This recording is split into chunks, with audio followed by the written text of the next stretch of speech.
La idea de mi charla es sí hablar finalmente de cómo desde una fundación como es la Obra Social de la Caixa se desarrollan este tipo de proyectos en el terreno en el que estamos hablando y en el del que hemos tenido dos brillantes exposiciones, pero creo que también puede ser un buen momento para intentar poner un poco en contexto cómo desde una institución, como les decía, como una obra social de una caja de ahorros, llega a poder armar en términos de discurso y de, digamos, de misión el papel que juega la cultura y cuál es nuestro posicionamiento en respecto a las actividades que hacemos. Y para esto vamos a hablar de tres cosas. En primer caso, hablando un poco sobre para quién estamos ofreciendo proyectos culturales, también acerca de cómo desarrollamos en términos de trabajo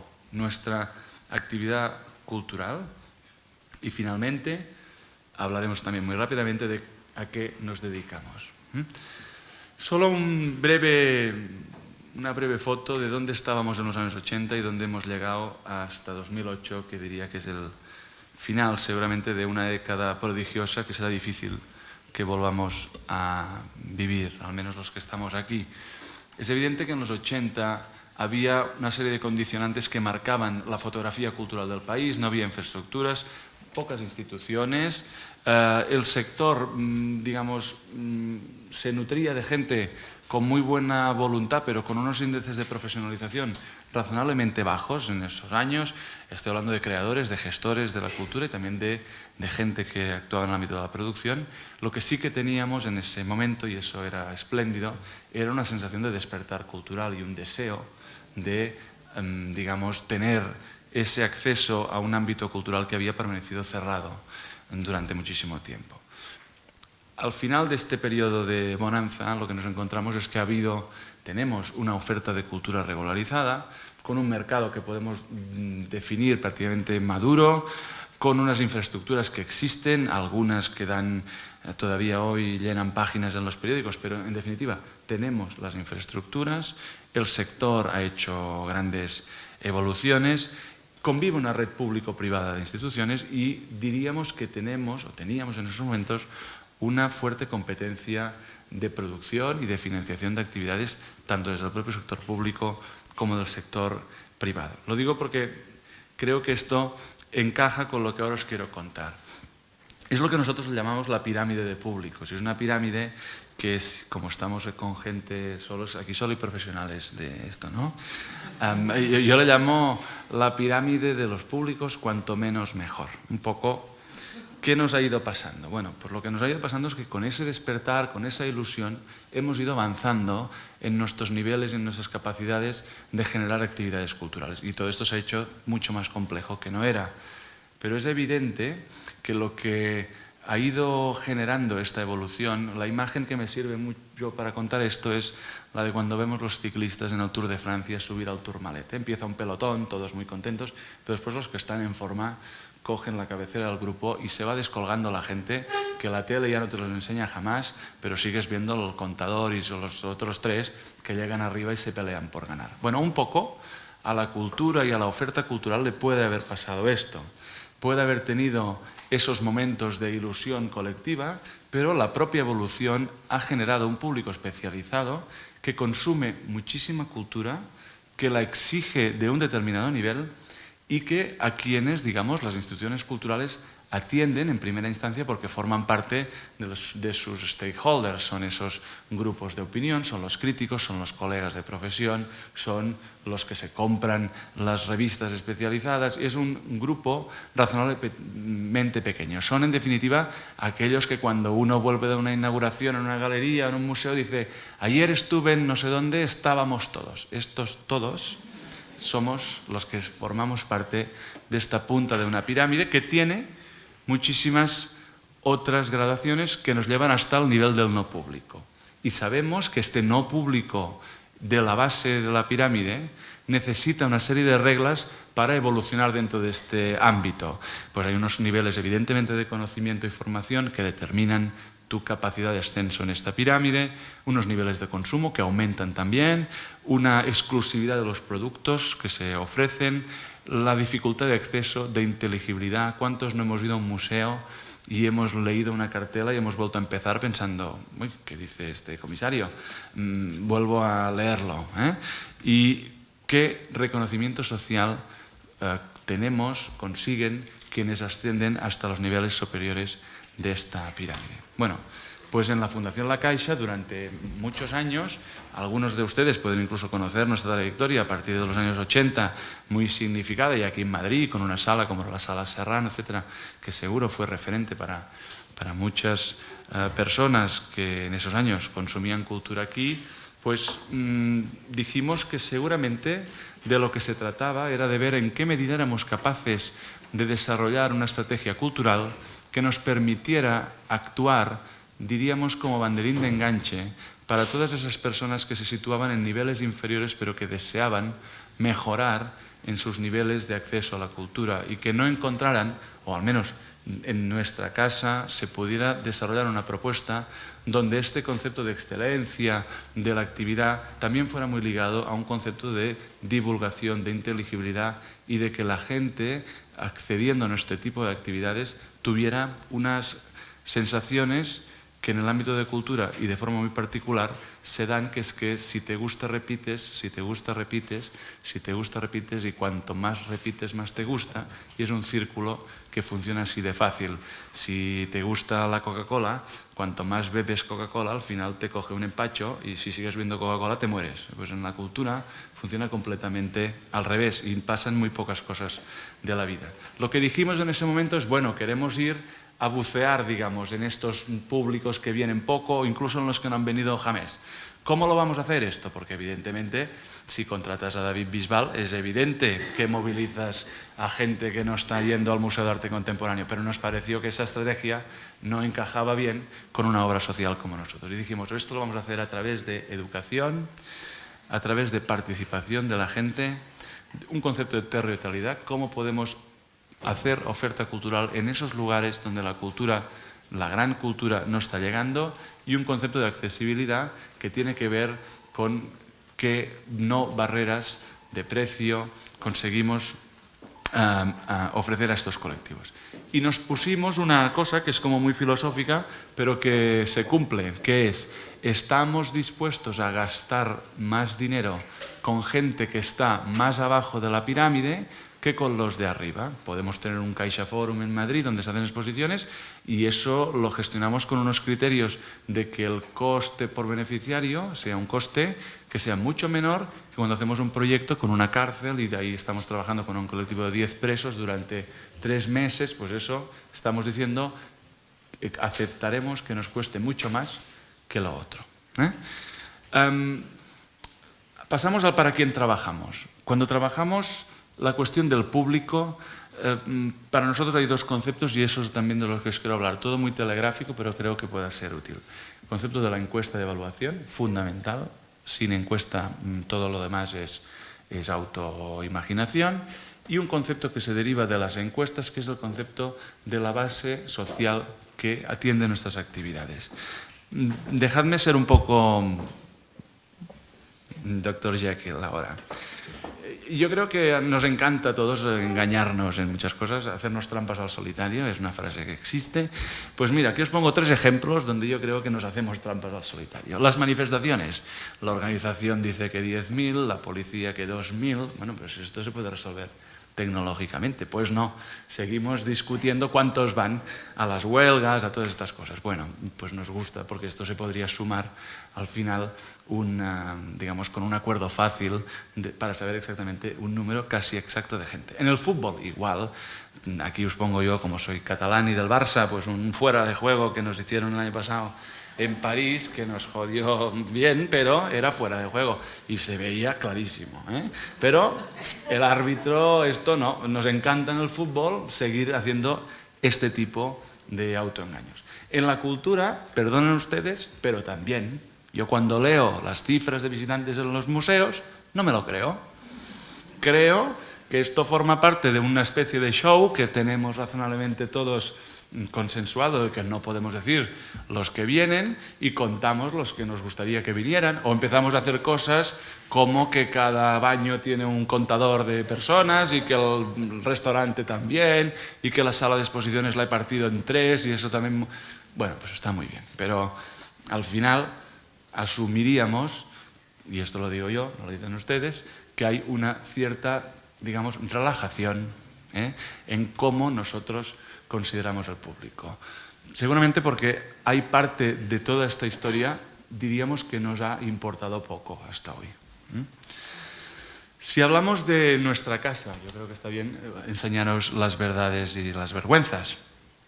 Miraros, por ejemplo, las cifras que tenemos de personas físicas. Primera cosa, visitante que hace 3 visitas en las 3 exposiciones que tenemos. No, personas físicas que pasan por la puerta de nuestro edificio anualmente. Pues 900.000. Está bien, entre 900.000 y 1.100.000 cada año queremos estar. Tampoco es bueno, y al final estas mentiras vienen, porque como cada año hemos de poner más, pues al final yo diré 2.100.000, el que venga después dirá 2.400.000, y bueno, todo esto irá así. Bien, tenemos 900.000. De estos, hay unos que atienden a público escolar que están clarísimamente identificados, sabemos su nombre, su DNI, qué colegio viene, etcétera, sabemos si repite, no repite, etcétera. Pero hay 800 y pico mil que pasan por la calle y cruzan la puerta. Bueno, nosotros hacemos 16.000 encuestas al año, es una muestra pequeña en comparación con las cifras, pero ya nos da capacidad, si esto está bien seleccionado, para empezar a saber estos 800.000 qué. Bueno, pues lo que nos dicen en Madrid los 800.000 es que vienen una media de 3,14 veces al año a nuestro centro. Y sabemos que hay un 23% de la gente que es la primera vez que ha puesto los pies en este centro. Si la media es que 3 y pico veces al año y un 20 y pico % de novedad, esto nos puede llegar a empezar a hacer deducir que nos interesa pensar en clave público nuevo porque repetirá 3 veces. Un poco estoy haciendo un resumen de algo que es bastante más complejo, pero para que os queden los conceptos así explicitados. En definitiva, si vienen 3 veces al año, yo no tengo 880, yo tengo 281.000 señores que vienen a CaixaForum, que ya no es lo mismo que el milloncejo que si me convenía pongo a hablar, digamos, para que los medios de comunicación me permitan quedar bien en esta carrera de cada mes de enero. Además continúo y digo, bueno, pues de estos 280.000, ¿cuántos son de Madrid ciudad? Pues un 53%. Bueno, está mal, está bien, nos gusta, digamos, atender a la población de los lugares donde estamos y así nos funciona. Pero esto quiere decir que los 280 de Madrid, menos de 150.000. Y decimos, ¿y esto es mucho o poco? Bueno, pues en Madrid viven 3.200.000, pues no llega a un 5% de la población. Bueno, somos una institución privada, muchas veces dicen muy comercial, que hace cosas muy fáciles, el Chaplin, los Torres y los rascacielos. Bueno, bien, a veces tenemos este estigma de que nosotros somos muy populares. Bueno, pues toda nuestra popularidad hace que no llega, que el 5% de la población de Madrid viene a un lugar que hasta hace muy pocos meses era gratuito y ahora para todos los que son clientes de CaixaBank también. Hombre, aquí cuando llegamos a estas conclusiones y partimos del millón, del 900 y millón, es donde yo digo, señores, creo que entre todos lo que está pasando a la cultura es que está en riesgo de exclusión social. Aquí lo que nos está pasando es que nosotros reivindicamos desde nuestro tribu, estos todos de la inauguración, hablamos de esto debe ser un derecho universal y tú has hablado del museo ilustrado. Es exactamente este concepto, pero la realidad es que hay muchísima gente que ni viene ni se la espera. No, esto va completamente, no va así con ellos. Estas encuestas después nos permiten saber muchas otras cosas, cómo usted consume sus hábitos de visita, cómo se ha enterado de que esto, te das cuenta que al final el éxito de un proyecto es boca a oreja, la publicidad sirve para muy poco, evaluamos, les pedimos notas, o sea, hay toda una parte ahí que se deriva de conocimiento de todas estas más de 16.000 encuestas. Segundo concepto, pues importante, la base social. Nosotros hemos maquillado muchas veces nuestra realidad por una cosa que se llaman cifras facilitadas por el turismo, espléndidas, cuantas más, mejor. Pero este señor y el PIB, esta cosa, el PIB. Tengo un visitante a mi museo y esto PIB al país, bien. Pero el señor de Madrid que ha ido andando desde el barrio de las Letras a CaixaForum o en metro, a lo sumo, esto ni PIB ni nada. O sea, esto al final es un concepto de que yo digo de base social. Y donde creo que tenemos un problema en este país es un concepto de base social, de cuánta gente de los que están aquí normalmente utiliza la cultura como parte de su vida. Nos movemos a lo del cómo trabajamos, porque todos somos gestores de un presupuesto, todos nos tenemos por gente honrada, bueno, a veces no todos, pero bueno, sí, los de la cultura sobre todo, los más honrados. Esta honradez que tenemos también hace que muchas veces hablar de dinero,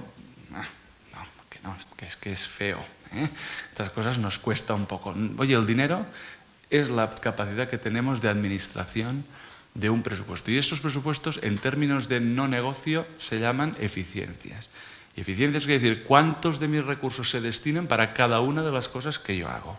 Bueno, pues nosotros lo que decimos es, sí, queremos ser excelentes, pero queremos ser eficientes. Y eso tiene que encontrar un balance. O sea que no podemos hacerlo todo a cualquier precio. Vamos a hacer las cosas que nos podamos permitir hacer. Y en ese sentido, hay un segundo elemento que es el concepto de ser excelente y ser comercial. Esto también levanta ampollas. Lo comercial y lo excelente no puede ir junto. Bueno, pues no, yo creo que sí. El Circo del Sol es un ejemplo clarísimo de algo que es excelente y comercial. Después dirás, no hombre, pero me gusta más el circo de no sé qué. Bueno, muy bien, pero esta gente es una multinacional, ganan dinero en todas partes y vas a ver un espectáculo de circo, después son todos iguales, pero de entrada el primer día se te queda la boca absolutamente abierta. O sea que lo excelente y lo comercial, ojo, porque muchas veces amparamos en esta cosa de que vienen un 5% porque somos excelentes. Bueno, somos excelentes, el British Museum es excelente, pero tiene un departamento comercial que valida que no se colga un texto en una pared si no lo entiende un grupo que tiene ahí de chavales de 14 años. Y esto es el British Museum, no es una secta que funciona, es un museo que tiene éxito. Nosotros aspiramos a hacer un viaje, digamos, sin perder excelencia, manteniéndonos en una mucho mayor capacidad comercial. Os he hablado de la eficiencia. La eficiencia al final es como el hándicap del golf. Cada uno juega contra sí mismo y compite con los recursos que tiene para saber en qué se está gastando el dinero. Por ejemplo, nosotros somos una institución que hace más de 40 exposiciones itinerantes al año. Nos ha sido fundamental tener pilotado desde principios del año 2000 en estos momentos y hasta todo lo que vamos, no que estamos haciendo ahora, que vamos a hacer y que está en planificación para hacer hasta 2016 y podemos hacer lecturas por tamaño de la exposición, por temáticas, por media de coste al día de esa exposición, por medias de costes de los fees que hemos pagado a un determinado museo para tener un proyecto. ¿Cuántos días explotamos? ¿Cuántos asistentes por día? ¿Cuánto coste al día? ¿Cuánto, en definitiva, coste por asistente? Todo esto son parámetros que están encima de la mesa antes, durante y después de que nosotros hacemos una actividad de tipo cultural. Y algunas actividades que hubieran sido espléndidas no se acaban desarrollando porque desde este punto de vista son radicalmente erróneas, no cuadran. Se están programando un periodo demasiado corto. Yo cuando veo una exposición que se abre el día 1 y se cierra el 30 de ese mes, creo que eso es malversación de fondos. Una exposición no puede estar un mes, tiene que estar mínimo 3. Y si las obras dan para más, ¿no? Quiero decir, esto lo vemos por ciudades, por proyectos, por temáticas, por niveles de las exposiciones. Nosotros sabemos que hacemos exposiciones A, B y C a nivel de calidad también, de esfuerzo, de muchísimas cosas, pero también ponemos esta graduación y una exposición de tipo C merecerá una atención de tiempo, de dinero, y también sabremos que atraerá a menos público, pero también nos conviene poderlas tener. Y con estos parámetros, digamos, acompañamos nuestro trabajo. Bueno, pues aquí tenéis ejemplos de exposiciones que nos sirven para comparar y podemos saber en CaixaForum Madrid por arquitectura y en CaixaForum Madrid en verano y ahí, bueno, pues estas cosas no os quiero transmitir que es así que gestionamos cultura. Evidentemente hay una discusión que siempre es conceptual, de programa, de lo que queráis, pero todo esto al final acaba encajando antes de que se dé luz verde con este tipo de cuestiones. Bueno, pues desde que estamos manejando este tipo de cosas, os pongo aquí una versión como muy reducida, pero a la Fundación La Caixa, que un señor viera una exposición en su conjunto de sedes, en su mundo de realidades, le costaba más de 6 euros en el año 2007. Y hoy yo quiero pensar que no hay una percepción por parte de las personas que atienden nuestro programa expositivo, decir, es que esto que están haciendo ahora es una cosa de vergüenza, porque las cifras de gente que está viniendo pues se mantienen y eso nos da y los índices de satisfacción de la gente siguen manteniéndose y todo bien, pero a nosotros nos está costando 2 euros menos, porque estamos trabajando, aplicando este tipo de cosas que forma parte de la selección de que un tema es un buen tema. Y para acabar, ¿qué hacemos? Yo creo que la cultura, os hablaba antes de las manifestaciones, os hablaba antes del fútbol, os hablaré ahora de un par de cosas más. La comida, todos sabemos, la práctica deportiva, todos sabemos que hacer deporte es sano. Incluso hay algunos que como yo pagamos gimnasio y no vamos, pero es que si no haces deporte esto está mal, está mal. Después sabemos que hay gente que hace un deporte extremo, digamos, para ir a las Olimpiadas y ser fantástico, pero no pedimos al conjunto de la sociedad una práctica deportiva esta, le pedimos una práctica deportiva saludable.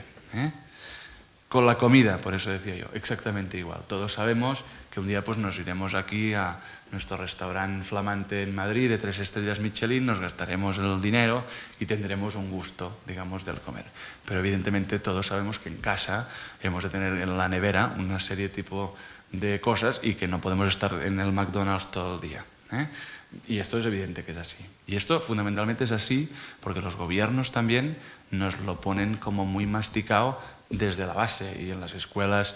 Mis niños van a un colegio público, les dan fruta 3 veces a la semana, les dan unos criterios de hábito saludable, hacen deporte escolar con las gorras los sábados por la mañana. Yo los tengo hipotecados atendiendo partidos que juegan como nunca y pierden como siempre. Pero esto forma parte de nuestro sistema educativo.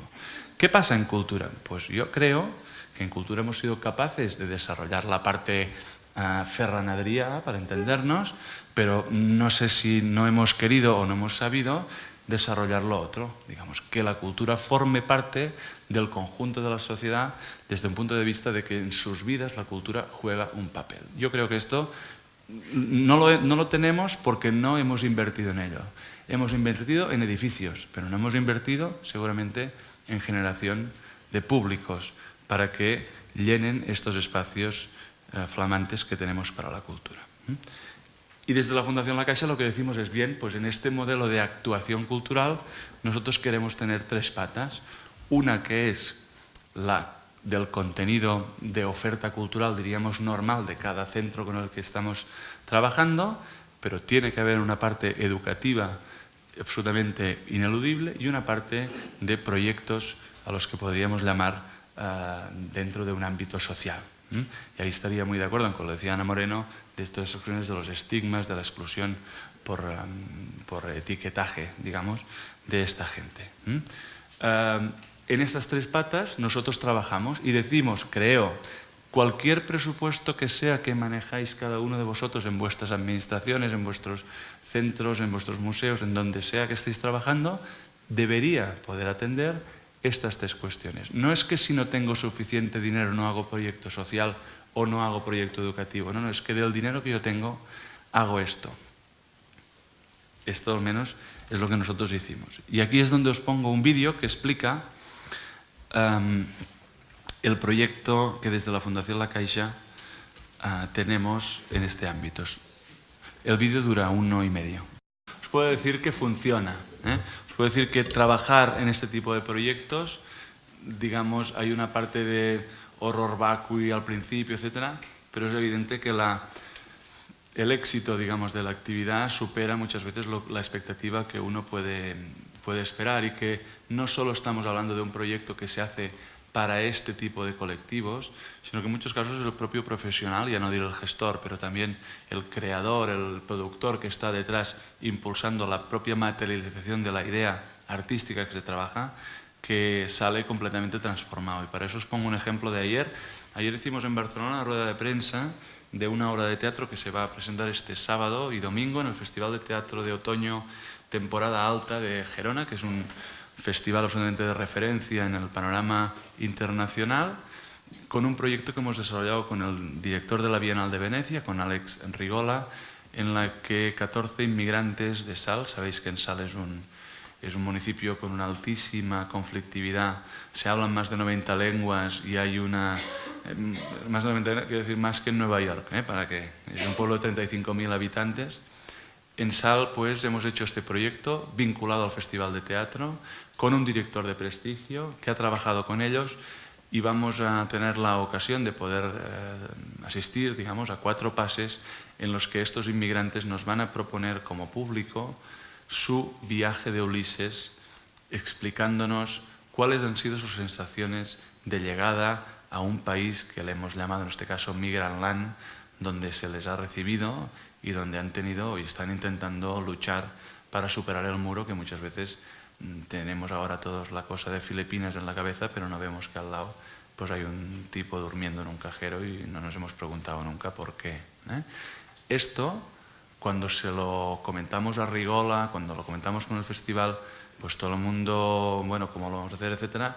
Ayer Alex Rigola decía, para mí esto ha sido un regalo, yo soy mejor director de teatro hoy que antes de empezar este proyecto, he aprendido una realidad que no me hubiera imaginado en la vida, he descubierto una riqueza que no hubiera imaginado en la vida, tanto es así que os puedo decir una cosa, no lo expandáis, pero incluso sus honorarios que teníamos pactados no los va a utilizar y los da, digamos, para que esta gente reciban una parte de salario, digamos, en lo que es su colaboración con el proyecto. Pero quiero decir, ver que al final no estás haciendo planteamientos que son, digamos, asistenciales y que van muy bien para esta gente. No, no. Y para el propio profesional, que en muchos casos ha perdido el propio ejercicio de la profesión, nos lleva a todos a perder la emoción, a perder la pasión en lo que estamos haciendo. Y cuando uno trabaja con este tipo de colectivos, también con gente amateur, lo que puede encontrar ahí es la verdadera esencia, digamos, de quien, aunque sea falta de técnica, es capaz de darte absolutamente todo para que eso salga adelante. Y ayer que tuvimos esta rueda de prensa, la prensa, que yo la critico muchas veces, en esta cosa del Mr. Hyde y el Dr. Jekyll, pues les decía, hombre, por favor, a lo mejor tendremos que solo dedicarnos a estas cosas para que preguntéis cosas a la gente que está en la mesa, porque estamos hartos de presentar grandes proyectos donde la prensa no tiene nada que preguntar, no tiene nada que decir. Y ayer hubo 1 hora y media de preguntas sin fin, que en algún momento yo incluso pensé que ya llegaban al morbo y lo tuvimos que parar. Pero la prensa tuvo un interés enorme en esta actividad. Y esto tiene una repercusión después en medios generalistas, etc. También desde este elemento puede funcionar. Ya está ahí.